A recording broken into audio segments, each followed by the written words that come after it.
Yeah, Yeah, fantastic. All right, well, let's get started. Which one do you want to hit first, the Pyrenees or yeah, the Italian that's fine. Pyrenees too? Yeah, we can start with the Pyrenees. All right.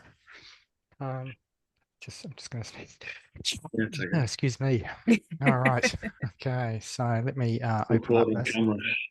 Yeah, that's it. Open with photos. Okay, and then I'm just going to start sharing this. I think it's actually in order, hopefully. Oh, aren't you sweet, John? Cool. All right. So I haven't got the chat. Thanks, John. All right. So I'll share my screen. That's what I need to do next. Okay.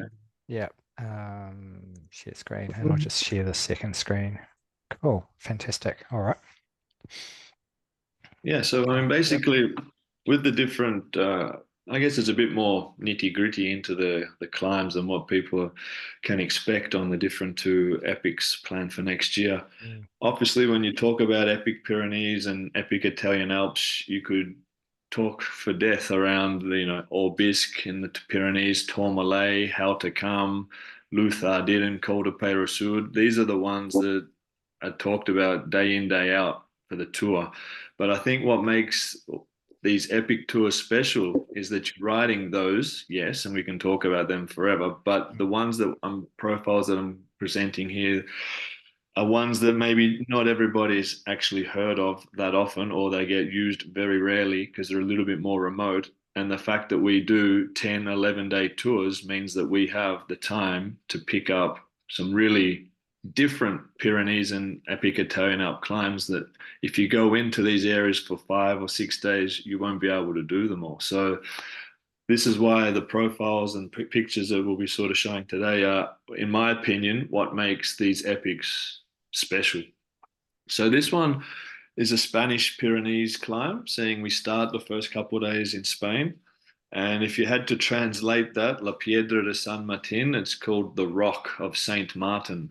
So obviously, it's a big rock. It takes you, as you can see there, it's called a 25-kilometer climb from our hotel in Isaba, but the first 12 Ks are really riding a false flat through 1.5% through the valley to warm up.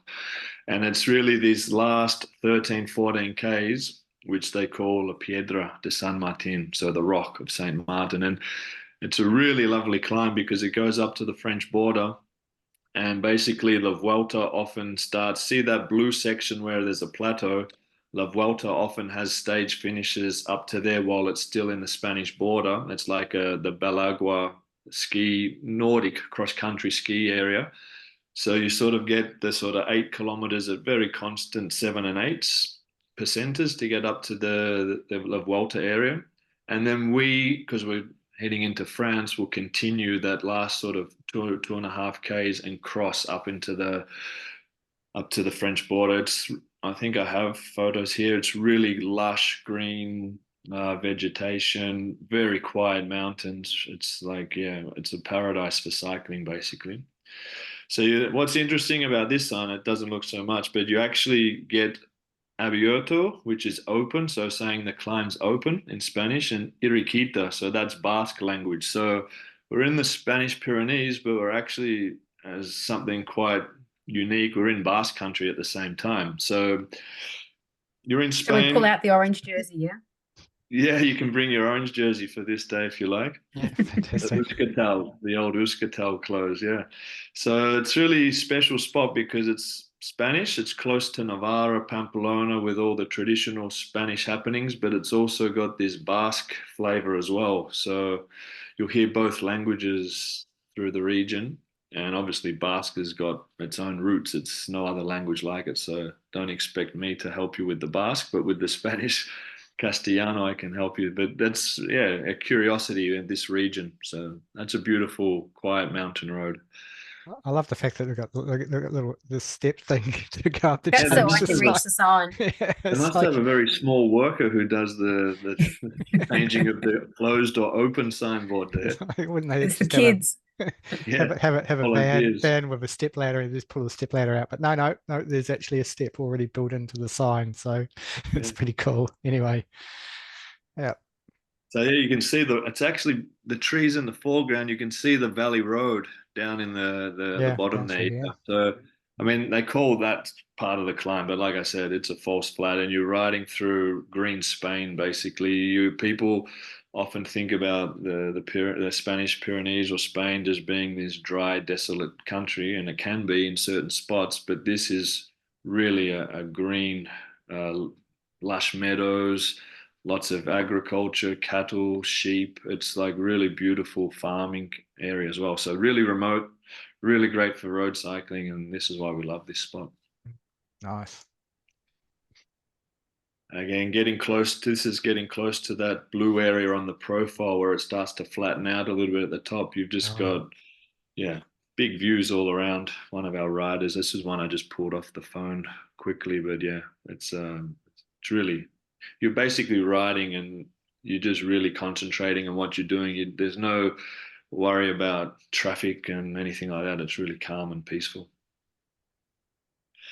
A smaller picture that I was able to grab. It's called Mari Blanc, which is again, it's had probably a dozen or so Tour de France climbs, but it's over in this western part of the Pyrenees, the Atlantic Pyrenees, which the tour often thinks is too far away and it won't use that all that often. But what the profile shows here, I guess, almost like mathematicians, it looks a little bit exponential, no? So basically, if you don't look after yourself in the first sort of 5 kilometers there, those last three can be a little bit scary. So Mari Blanc has the first kilometers quite okay, and then the last 4 kilometers more or less averaging 11%. So it's one we like to include in this epic catalog because yeah, it's a good challenge at the end. You're in really dense woodlands as well, really quiet. And the fact is, I think even I was watching it a few years ago, and I remember at the top, Pogacar and Roglic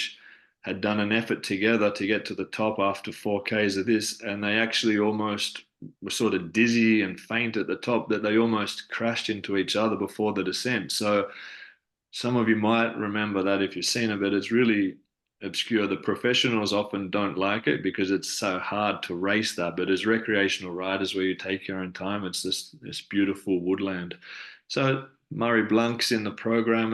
It's basically the first climb that we do as we've entered France. So we've done the big climb up to the Spanish-French border, a lovely 25K descent on free-flowing roads, and then within about 15 Ks of just nice hummocky riding, rolling hills, we get to Mari Blanc. So it's a quality climb. I didn't go there this year, so I didn't have photos on my camera quickly there. Col de Spandels. This is another one that I guess looking at Mari Blanc and Spandels, they are challenging, but the saving grace is that they're not like the French Alps where they're often 25 to 30K climbs. You can see the last one was 9.6. This one's 10.3 Ks. So you sort of, at times in the Pyrenees, you don't have to sit on a climb for as long, but sometimes you can do a shorter effort. This one is sort of broken up into sevens and nines and sevens and nines. It makes you work constantly for 10Ks. But the interesting part about this climb and why we like to include it is because it runs parallel to Col de Soleure. And Col de Soleure we will do on the trip some days later, but it's sort of an adjacent valley which the tour's only recently picked up because this road was actually rebuilt in 2022, especially for the tour. In the past, it was like a gravel track for four-wheel drives and stuff like that, but now it's been asphalted. And so now road cyclists have got these, I guess, in this region, two or three different options to get themselves into what's called the Midi Pyrenees. So it's basically a climb that'll take people from the Atlantic Pyrenees, where Murray Blanc is, over to Midi Pyrenees, where basically opens up the whole valley for all the special tourmalets and how to comes. But we love Spandels because it gives us, yeah, like a new playground. The tour is going to use it more and more. So it's going to be one that when people on this trip ride it, they're going to have, yeah, I guess good recollections and good memories for watching the tour all through the future. Now it's going to get a lot of use. Cap de Long, I do have photos coming after this Okay. profile because we went there this year. So Cap de Long is special because it's up in the national park, which is still in France, but it goes all the way up to the Spanish border. But you stay in France. It's an out and back. You climb up and then you climb down.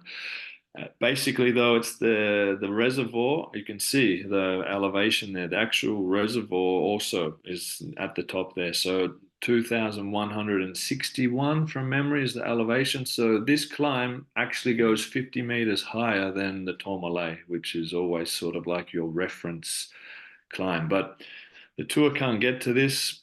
What you got is even to get here from our hotel in Saint Lary, you've got sort of a 10-kilometer warm up ride. And then when you veer off to go up to these, what they call the lakes, you get at least, well, it's still difficult. No, you still got sevens and eights at the beginning. Then you got a difficult 12% section, six and sevens, it kicks back down. But it's when you got 6 kilometers to the summit that you get, and you'll see in the photo soon, in my opinion, for the Pyrenees, the most amazing series of switchbacks. And, you're just riding.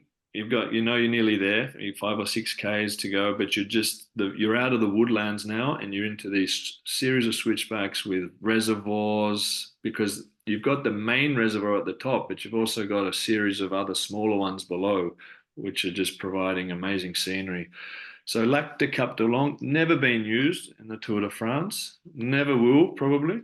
I mean, never is a big word, but Pyrenees being protected national parks and space, if I had to, put my house on, I would say it's probably never going to be used. So this is one for road cyclists, beautiful, beautiful asphalt who want to see pristine environment and do something unique and different. When you come to the Pyrenees, yeah, you got to get out to this area. So we have 3 nights in Saint Lary Soulan at the end, towards the end of the tour. So it just allows us to ride so many more climbs than others often just go through fleetingly really fast.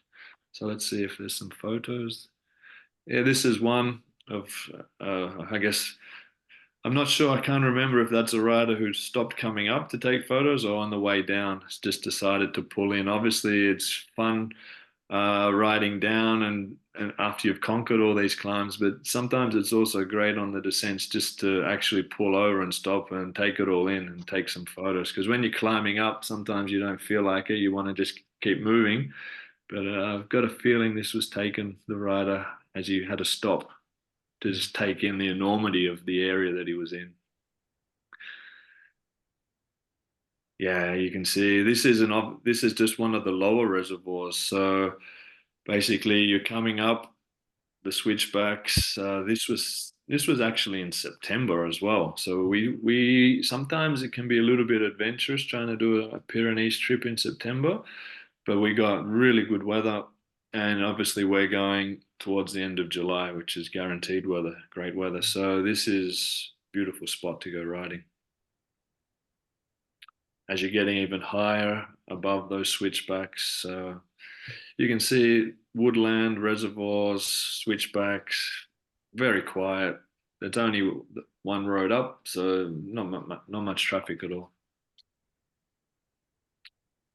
Yeah, again, just from a different angle, switchbacks. It's what I enjoy about cycling when you find places like this to take people.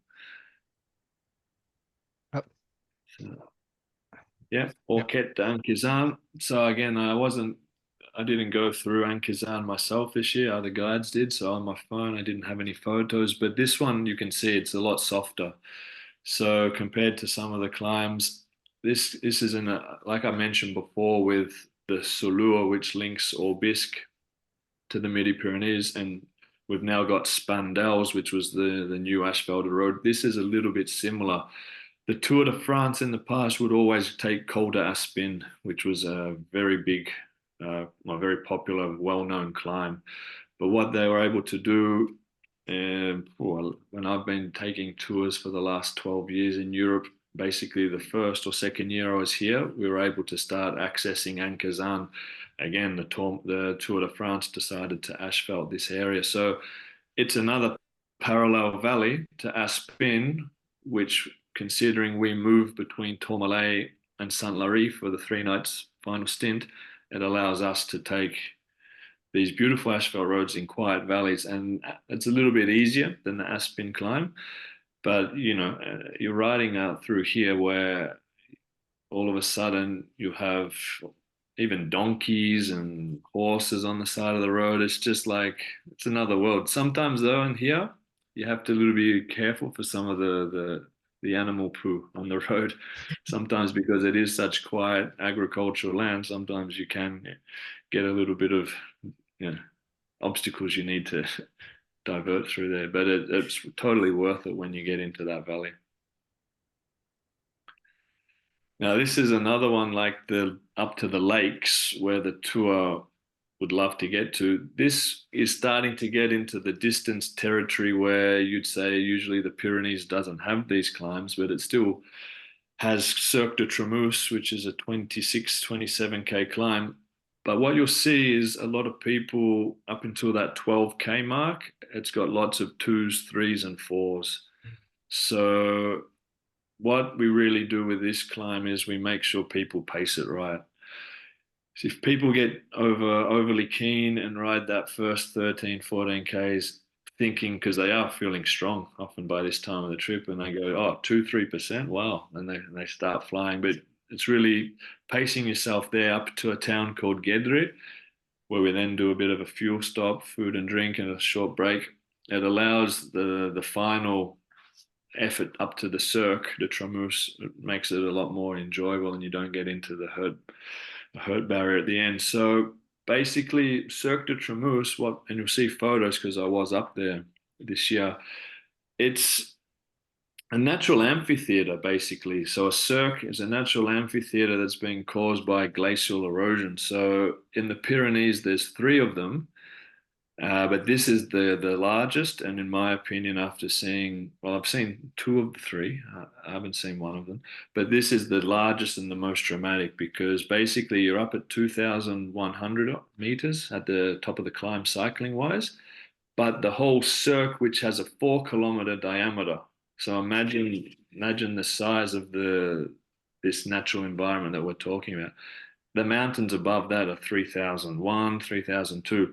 So you've been riding up through here to get to the Cirque, and then you've got these towering mountains still above. It's just like you feel so small. You feel so small, Sorry, Paul, what's a cirque? Yeah, it's a natural amphitheater that's been caused by glacial erosion. So we're riding up basically to an old glacier. Okay. So you'll see in the photos coming up now. And what even makes this ride even more special, this is still not the Cirque itself, but the last 4Ks, there's no traffic. They let the vehicles, and again, you hardly get any vehicles here, but they let vehicles, if they do come up, there's a bit of a cafe spot, lunch spot, 4Ks to the summit. And then after that, cyclists. So cyclists or hikers.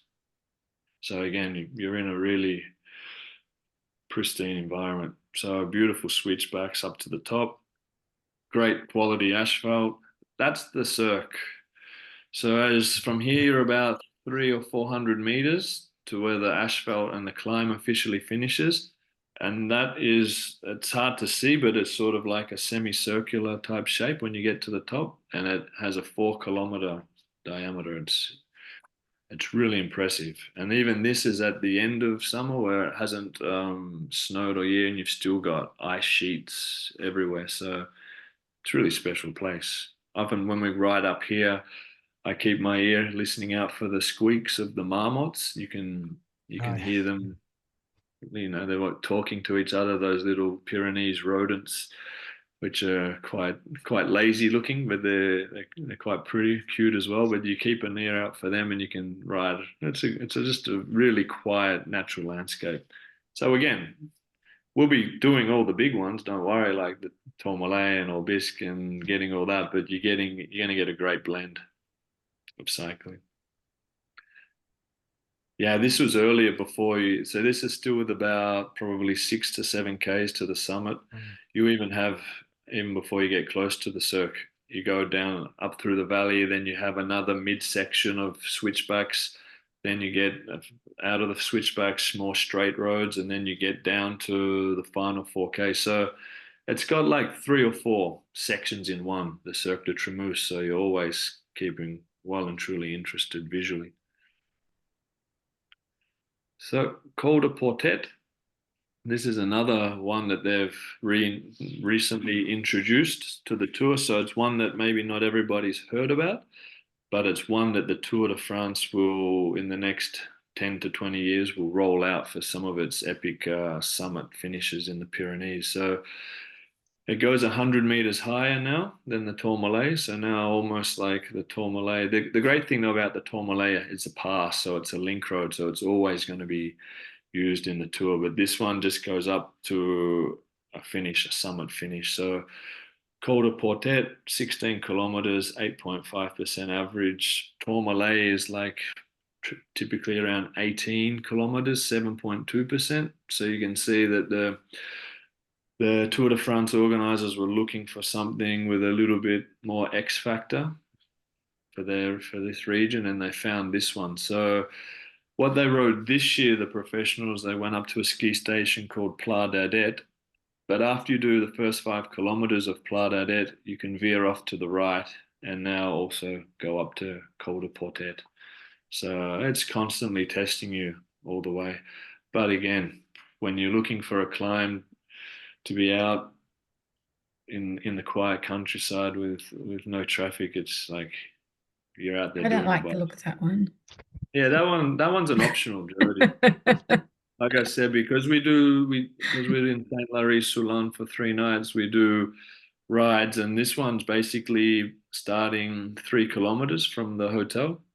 So when we've done the typical ride where we'll go out and do one climb and valley loop and come back, there'll be this one there for those who want that little bit extra challenge. One photo from it. So this was up on gravel before 2018 was gravel only, and so now it's asphalted. So there was one stage that they did in the 2018 Tour de France, which was like a Pyrenees stage, which was only 65 kilometers. They tried to innovate and shake things up with the program, and they went basically over Pays-Ressoud, Val Luron, d'Azet, and this one. So they did like two category one climbs and a Oars category climb, this one in 65K. So it was like they were trying to do something different. I haven't really since then. I think they've done low 100 or 120K climbs, but they haven't gone to try to do something 65. But they haven't gone back to that. They tried it once. I don't think it really worked for the race, but at least now they have this amazing Col de Portet climb there for road bikers to now enjoy. Looks stunning. Yeah. Yeah. And I said I wasn't going to do anything with Tourmalet or Bisque, but I couldn't resist. You got to always throw in the Tourmalet somewhere. I found that one. This was one of our clients getting a selfie, not a photo up there. Again, the Tourmalet's epic. Cool. All right. So that's Pyrenees. Pyrenees. Yeah. Fantastic. I'll just open up the folder for the Italian profile.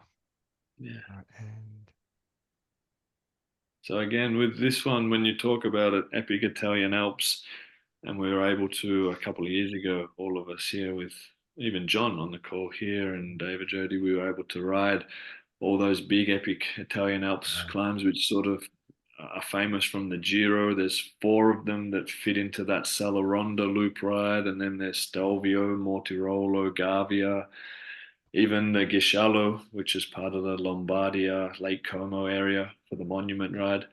Again, in this short presentation here, we haven't included those ones because everyone knows what they're going to get there. They're going to get epic cycling, Giro history, big landscapes, no matter what. But again, the whole concept of these epic tours is also taking you to places that you maybe by yourself would never think of going, and it's just as good as cycling, if not better. It's like sometimes when I go to the French Alps with people and you're going to ride Alpe d'Huez, people have got this imagination that's going to be the best climb of the whole trip, but then you take them up Villard Ruculas or Col de Saren, the other two, and they go, "Oh, I didn't realize it was going to be 10 times better than Alpe d'Huez." What Alpe d'Huez is great is when the race is on and there's 10 people, 10 rows of people either side of the road, and it looks like the road's like half a meter wide only. That's what makes Alpe d'Huez famous. And again, with the Pyrenees and the epic Italian Alp tours, the Tourmalet and Stelvio, that's what makes them so epic and the memories. But when you're out there riding just by yourself and you're just experiencing it for yourself, what some of these climbs we're going to show now here, what I guess for me anyway, as a road biker and someone who loves cycling, travel, and adventure, these are the ones that sit with me when Yeah. I'm at home thinking about cycling. Oh yeah, I mean, I must admit, Alpe d'Huez was an amazing climb, and it's fantastic to go up there and visualize, like, because you see the riders go up in the tour and you see the switchbacks and stuff, and you can see, like you can remember back to the races and go, oh yeah, well that's, you can see the road. But second day we did the balcony rides around that area, and it's like the balcony rides for me were way better than Alpe d'Huez from a Mm, picturesque point of view, from a climb point of view. I mean, obviously from a it's a race different, history. yeah, race history point of view, it's different, but those balcony rides were stunning, even coming back up Alpe d'Huez from the backside, through all that farmland and stuff. It was just incredible, really Yeah, quiet so and this beautiful. this is why this epic Italian Alps now that we're talking about, Mm, to put a twist on the itinerary that we rolled out 2 years ago mm, with the cycling informed Sierra tours, mm, is that now there's the first couple of days also in Slovenia, totally yeah, new, totally mm, different areas that we get to at least do one or two trips with usually private groups a year. So now we've been able to also incorporate that into this package. And then by doing those first 2 days in Slovenia, which is only a 2.25, 2.5 hour drive from Venice, you're there where we start the tour. We also then get to do rides on the eastern side of the Dolomites, which takes us from the Friuli region up to Cortina and Pezzo in the Dolomites, which again, those next 2 days we didn't ride in the 2023 program either. So we're still going to tap into all of the heart of the Dolomites, Bormio and Stelvio and Lake Como. But this time around, we've just substituted what was the Prosecco Monte Grappa wine region, but been able to add something totally new, unique, and which we are always cycling, and which basically we love it. So this one is a profile for what's called Versich Pass. So again, we pick up everybody in Venice. We do the couple of hour morning transfer. We have some lunch in Kranjska Gora while we're setting up the bikes. We get that prepared, and then basically it's only really a 40 to 45K ride in the afternoon, day one. But we get the Versich Pass when you consider the side we're riding over and the descent. There's 50 hairpins on both sides, so you get straight into this alpine cycling tour concept on day one. And the Versich Pass was, well, it's in Slovenia, but in the day it was built during World War One. So there's a lot of history. Yeah, you basically got a 600-kilometer front. It was Austria in the day. It was like when Italy and Austria were fighting in the war. It was like a 600-kilometer battlefront, and the Soca River runs down there. And as you pass over Versich Pass, it takes you down into Bovek and the Soca River, where all this World War One history. So, I think 10,000 Russian prisoners of war built this road for us. So there's basically a Russian chapel, and the way we climb up has for about 50 meter on each corner on the cobbled has cobbled corners. So on the descent though, we descend on full asphalt, but it's only the side that we climb up. We've got cobbled corners, so it's unique in many ways. We're in the heart of the Triglav National Park. These are called the Julian Alps, and I was actually just yesterday on a web page, a Slovenia web page, and obviously Pogacar's everywhere these days when you look about Slovenia and promoting, and it's the Versich Park and Mangat Saddle, which we'll talk about shortly, two of his favorite climbs. So we're basically in his training territory. Mm. So Wow. you can see it's a challenging climb. The good part is though, the first 6Ks you're more or less okay, but the last 5Ks you're constantly around 8 or 9%. But the scenery will distract you. Don't worry. Cool. Yeah. So this is one of the clients riding up Versich Pass. Johnny from Melbourne. Just again, you just got to pace it. Everybody riding at their own levels. But again, we always look after each other and regroup at the top and have the support at the front and back. So that's just some of the scenery as you're going up. Wow. This is basically at the summit. So again, yeah, Versich Pass. I think this one from memory, it's the highest in Slovenia. It's the highest pass. It's not the highest we'll go on road bike, but it's the highest pass in Slovenia at around 1600. So yeah, We don't have to it's got. carry all that, do we? No, this was a guy. I took the photo, and this was a guy who was backpacking through the area as well. So he was probably able to even get off road a bit as well and really intersect the national park even more so.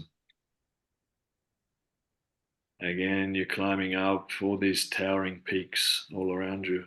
Mhm. Obviously, 8 or 9% is a solid climb, but when you see everything so jagged and so steep and looking, I guess, quite confronting around you, 8 or 9% all of a sudden doesn't seem so bad. So this now would be moving across to day two. It's a little bit small, but it's showing Mangart Saddle, and a little bit like in the Epic Pyrenees where we had the 20 type 5K kilometer ride up to the old glacier, the Cirque. Yep. From our hotel, which is on the left side of this profile, Bovec, again, you've got more or less the first 8 or 9 kilometers with twos, threes, fours, fives, or six in there. If you do it, or if you do that section right, then it's possible to at least not burn all the candles, so burn the matches.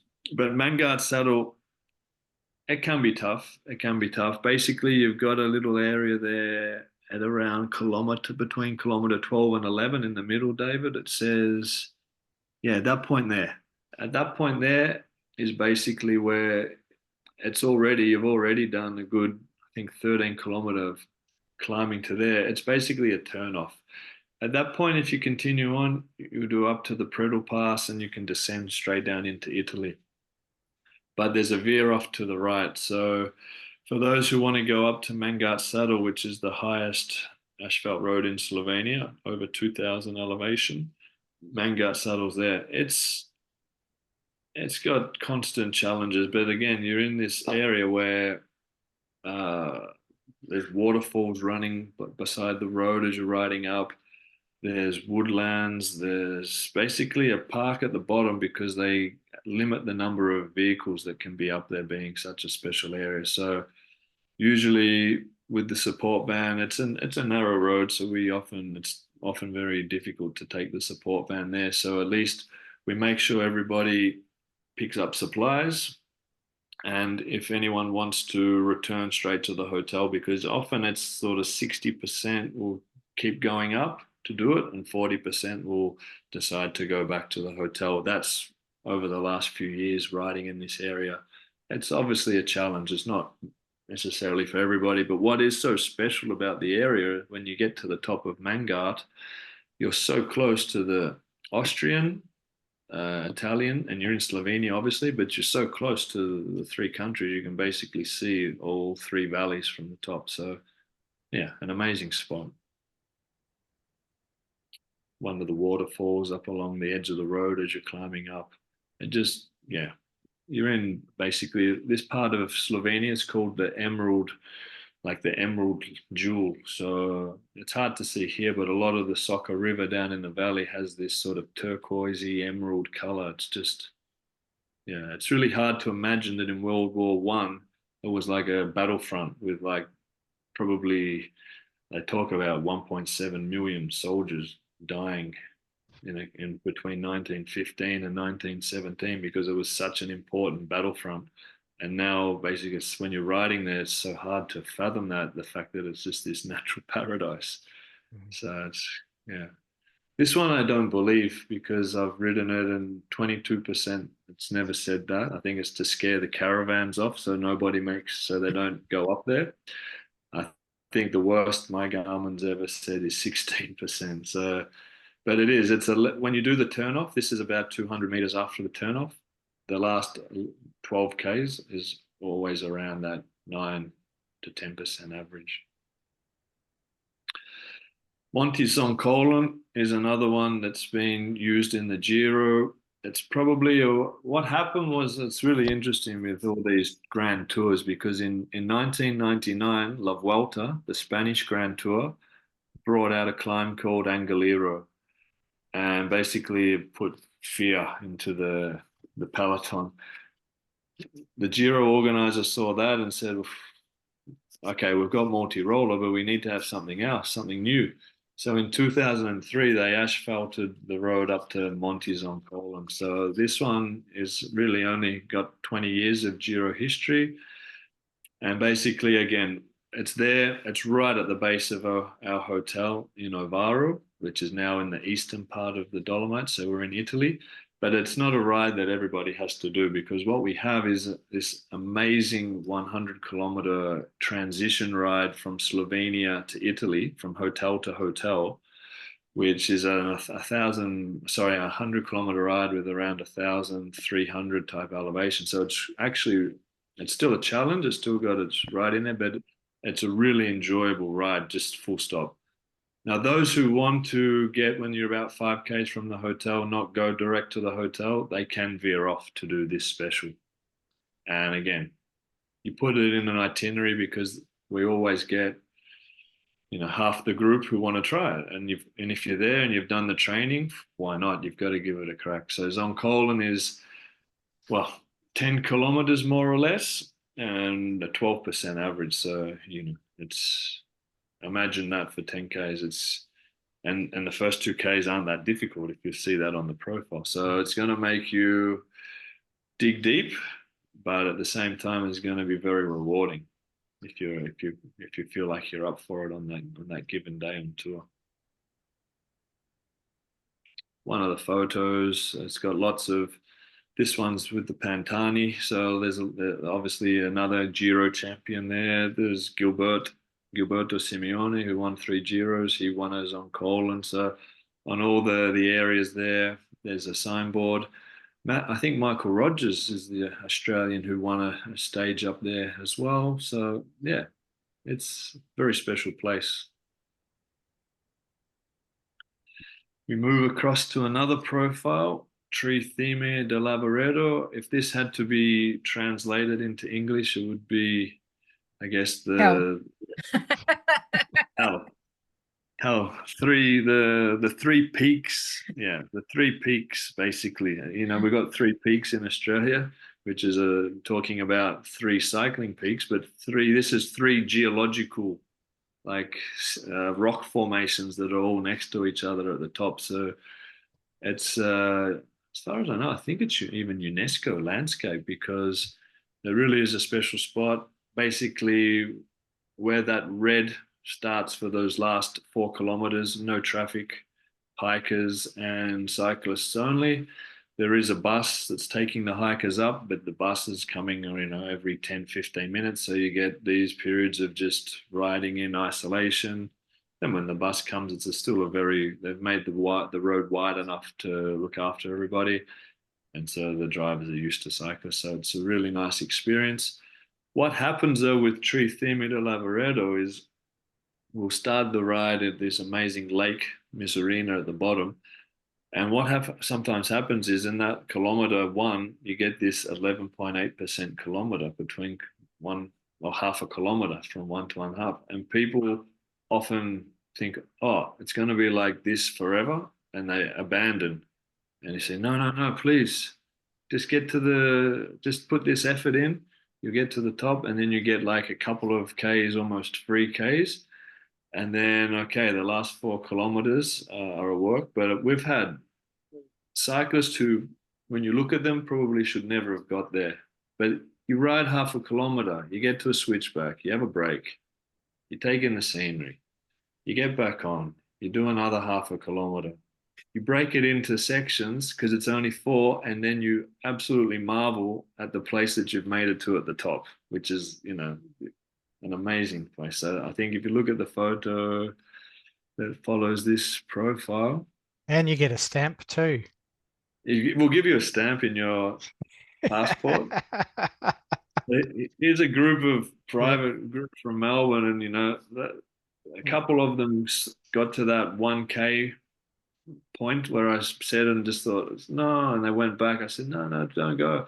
And a couple of the guys who weren't as strong as the couple who retreated actually made it because they just paced themselves and took breaks. And I think we had 8 on that private group. 6 of the 8 made it, and they were totally astounded as to the place that they made it to. So yeah, tree theme. No, you got Roglic painted on the thing there on the road there because I think it was 2023. Might have been around that stage 18, 19. The Giro had a summit finish up there. Yeah, everybody just when you get to the top, standing around making sure they get plenty of photos, soaking it up. Paso Jao. So I think David and Jodie will remember this one probably. It's for me. It's in my top 10. Climbs in Europe. I personally love it. Paso Jao. I think it's been in the Giro d'Italia. The highest point on any Giro they call it the Cima Coppi. So Coppi being Fausto Coppi. So wherever the Giro has its highest point in that year, they get double points for crossing for the mountains classification. And Paso Gel, I think's had 2 Cima copies, and the Stelvio's probably had 9. But it's a serious climb up over 2,200 meters. But we like to ride it typically from the south. I guess, it's a bit more open, and as you're coming up the switchbacks, you see a bit more of the mountains around you, and then you I guess see the refuge at the top in view where you can have a good coffee stop and the big mountains behind it. But this is again classic Giro, not so demanding in the fact that it's not a 15 20K climb. It's a 10 to 11K type effort. Doesn't really let off though, so you got to be on your game the whole climb. But everyone, I mean, you guys might remember it. You'll see some photos. You can maybe see if you can. There's so many climbs when we do these trips. So with the epics, we often get around 20 famous climbs in a trip. So this is the big mountains all around Paso Jao. You can see you're in the limestone Dolomites now. Yeah, the group, this was on the way to Paso Jao when we did it. So basically we were at this platform, and I think we only had a 2K, 2 or 3Ks to get to the base of Jao. So everyone was still smiling. Yeah. John's in there as well. John's there as well. Yep. Yeah. Yep. Cool. The next photos is where you really. This is at the summit. It's a bit of a microclimate up there. The fact that there is big mountains all around. Often it can get a little bit cooler up there. We went over the other side of it, didn't we? We didn't go back. Yeah, we descended. We rode up this way, and then we descended down we rode up what's called the south side, and we descended down the north. Yeah, I remember this one. I think we had that we caught up with that motorcycle. A couple of guys on a motorcycle were talking to us from Germany or somewhere, and one of them was an opera singer or something. Yeah, they practiced near the van there. Yeah, and they were in that way. Yeah, just in here. They thought we were nuts. Yeah, they thought we were nuts. Yeah, we were riding all these big climbs. Yeah, I remember that one. The descent off that climb was just incredible. That was just, Sorry, the descent. Yeah, it was just amazing. Yeah, beautiful area. And of course you've got this huge, you've got the scenery that you just see, like even from the valley, you're looking at all of this stuff as it's going past you. It's just incredible. as you're climbing up this one for at least the first sort of 4 to 5 Ks, you're a little bit more stuck in the valley along the river Yeah. and the woodlands. But once you get out of there and you see the first sort of switchbacks coming, it really opens up, and you've got this sort of up on the straight to the left for the 3 or 4 Ks, just almost just, guiding you. yeah. I mean, all the stuff, it's just postcard stuff. You point your camera anywhere and it just looks amazing. Mm. Yeah. Yeah. There's JT. John. How's There's that? JT, John. This is like we're saying, that you can see those mountains that David was Yeah. explaining, and when you are a few Ks there from the summit, you're just going around one switchback, doing a straight stretch, going around another one, and it's just sort of keeping in your eye line the whole way. Absolutely. I know, it's just amazing. Yeah. Cool. So yeah, Passo Gel is Yeah. my favorite.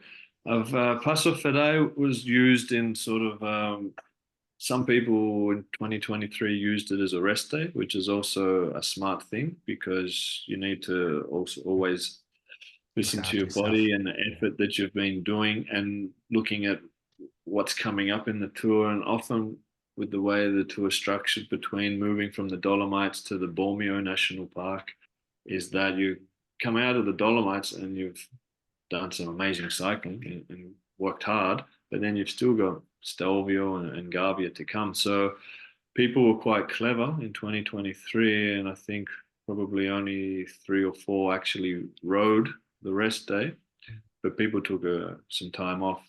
So Fedea is one that's in there. People will ride it because it's there and they're feeling good still, but some will decide to maybe skip this and use the rest day to catch up. But Fedea is full of Giro history.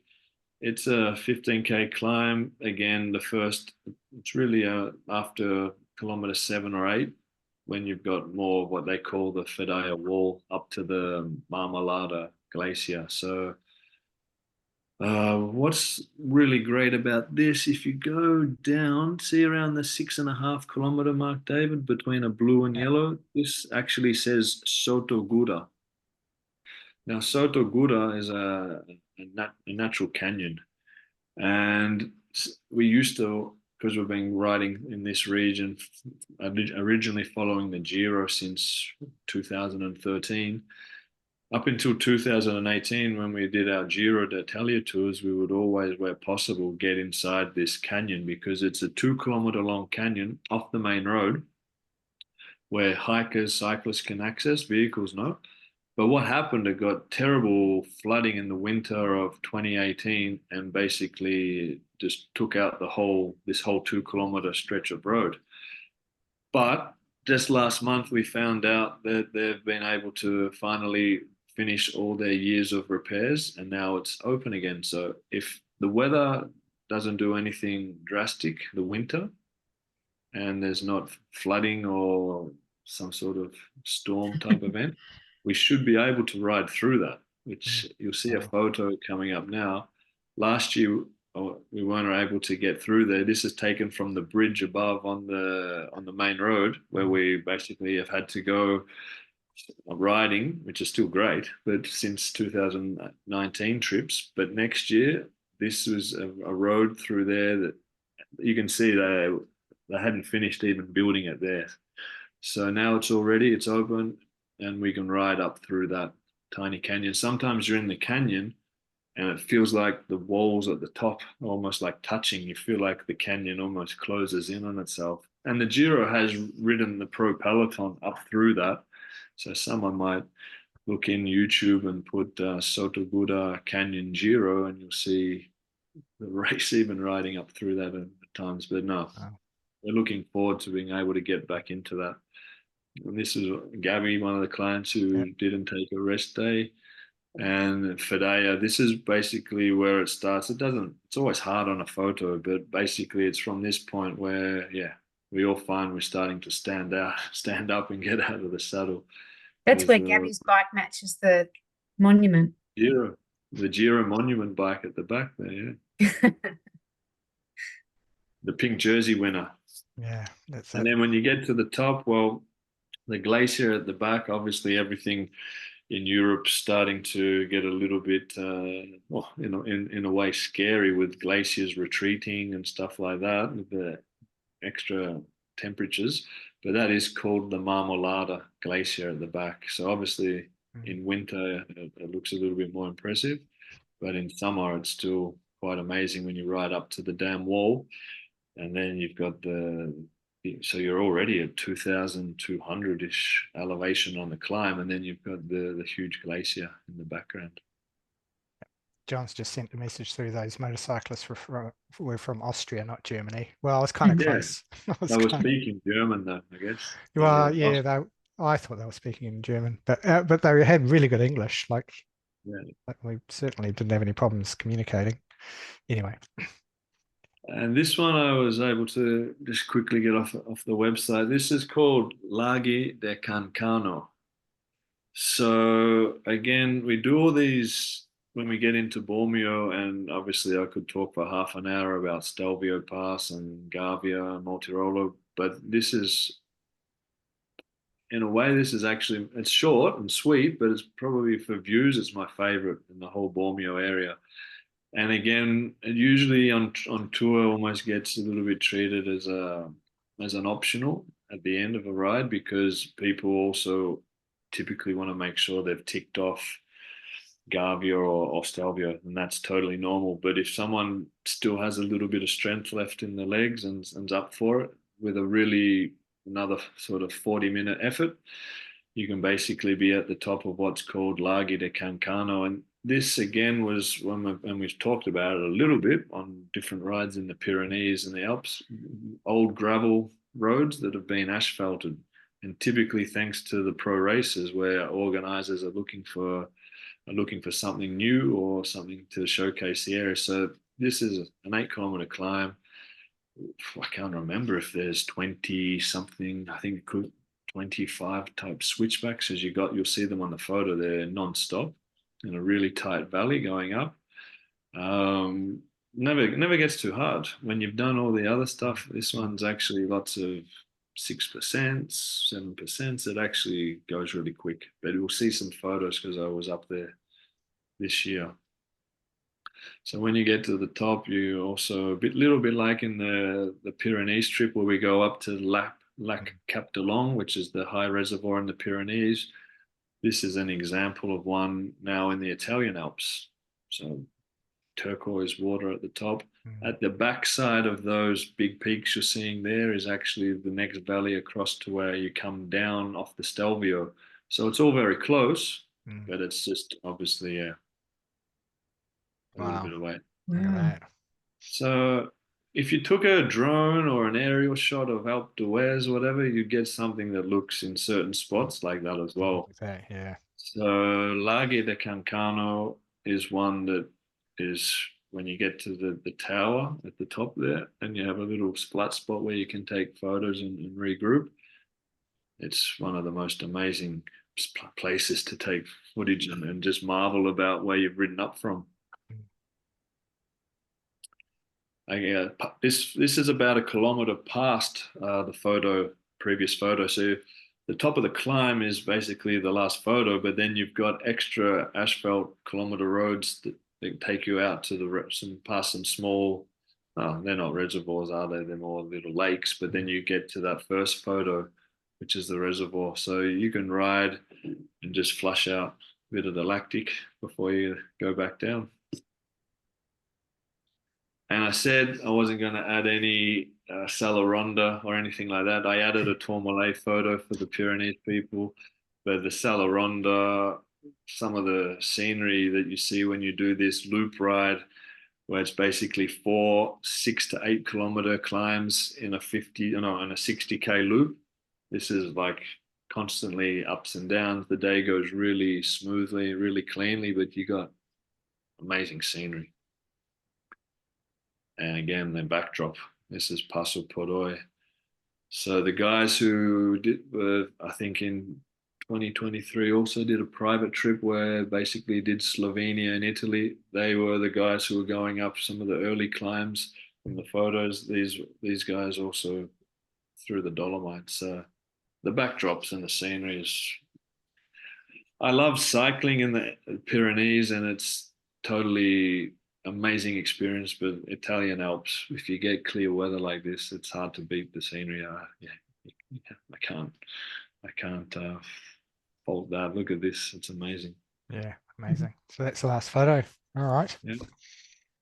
Cool. So Fantastic. I mean, yeah, there's plenty of places that we could keep talking about, but Yeah. I thought it was a good opportunity to at least get on recorded some of the more remote and obscure places as well, which people aren't going to read about every day. But when you then go and delve in and look at it, you go, oh, wow, yeah, I should also make sure I get to all these places. And that's what the beauty of a 10-day tour allows you. You're in there long enough to be able to set up base 2 to 3 nights in most spots and do all the rides that you should be doing.